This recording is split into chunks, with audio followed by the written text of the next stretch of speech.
नमस्कार साथियों, महिला सरकारी कर्मचारी के उपनाम में परिवर्तन या हटाने से संबंधित क्या नियम है आज के इस वीडियो में हम जानेंगे। तो ये नियम राजस्थान सेवा नियमों के नियम 8A के अंतर्गत है और ये जो ऑर्डर है government of Rajasthan finance department rules division memorandum 15 फरवरी 2018 का ये मेमोरेंडम है और जो आज भी प्रभावी है। और इसमें सब्जेक्ट है change deletion of surname of female government employee rule 8A of the Rajasthan service rules. तो यहाँ कहा गया है कि the procedure for change of name of government employees has been laid down vide finance department memo number date ये 10 अप्रैल 1967 का जो ये नियम है, इस नियम से सरकारी कर्मचारियों के नाम परिवर्तन की जो प्रक्रिया है वो अपनाई जाती है।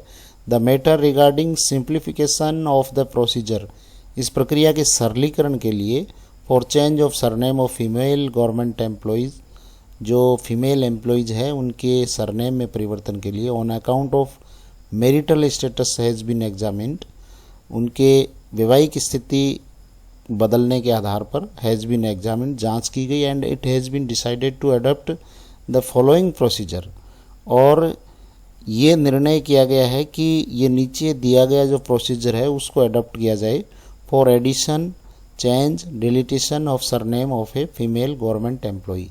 यानी महिला सरकारी कर्मचारी के लिए अगर किसी भी प्रकार का कोई सरनेम में एडिशन करना हो, चेंज करना हो या डिलीटेशन करना हो तो ये प्रक्रिया अपनाई जाए।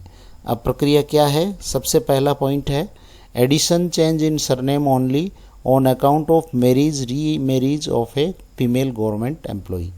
यानी केवल महिला कर्मचारी के विवाह या पुनर्विवाह के कारण ही यहाँ पर एडिशन या चेंज किया जाएगा। सरनेम में अगर विवाह या पुनर्विवाह किया जाता है तो उस स्थिति में ही एडिशन या चेंज है वो किया जाएगा। The following requirements may be met for this purpose, और इस प्रयोजन के लिए निम्नलिखित आवश्यकताएं हैं वो पूरी की जाएगी।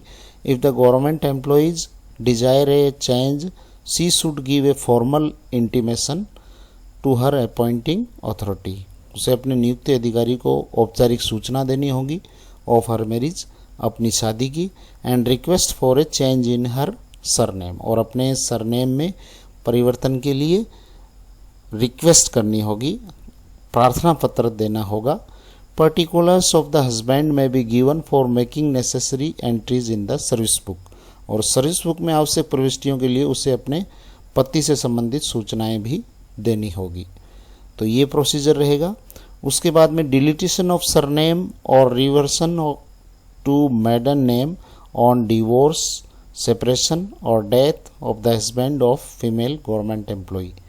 यानी ये ऊपर वाला जो चेंज किया है उसमें अगर रिवर्सन चाहते हैं या उसमें डिलीटेशन चाहते हैं सरनेम में और उसका कारण डिवोर्स या सेपरेशन या डेथ ऑफ हस्बैंड है तो उसके लिए क्या प्रोसीजर रहेगा? Change may be permitted if a government female employees gives, अगर वो फीमेल गवर्नमेंट एम्प्लॉयज़ ये सूचना देती है, an intimation to the appointing authority regarding change in marital status, अपनी वैवाहिक स्थिति के बारे में बदलाव की अपने नियुक्त अधिकारी को उसे सूचना देनी होगी।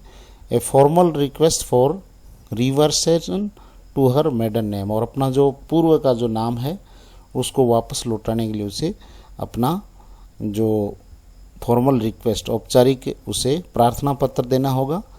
There is no prescribed form for item first and second above, तो दोनों ही कार्यों के लिए किसी प्रकार का कोई निश्चित फॉर्म नहीं है, सादे कागज़ पर आवेदन किया जा सकता है।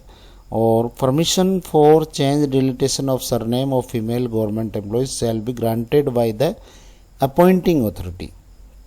तो ये जो प्रक्रिया है वो नियुक्ति अधिकारी के द्वारा ही इसकी परमिशन दी जाएगी। जो नाम डिलीटेशन सरनेम में चेंज है या डिलीटेशन है इसके लिए केवल अपॉइंटिंग अथॉरिटी यानी नियुक्ति अधिकारी ही इसके लिए परमिशन दे सकते हैं, उनके द्वारा ही आदेश जारी किया जाएगा। उनको प्रार्थना पत्र देना होगा और विद जो डॉक्यूमेंट्स हैं यहाँ पे जो मैरिज या री मैरिज का, और अगर डिलीटेशन करना है रिवर्सन करना है तो डिवोर्स सेपरेशन या डेथ ऑफ द असेसमेंट, ये जो डॉक्यूमेंट है उसके आधार पर नियुक्ति अधिकारी इसके लिए परमिट करेंगे। आज के लिए बस इतना ही। Thank you very much. जय हिंद, जय भारत।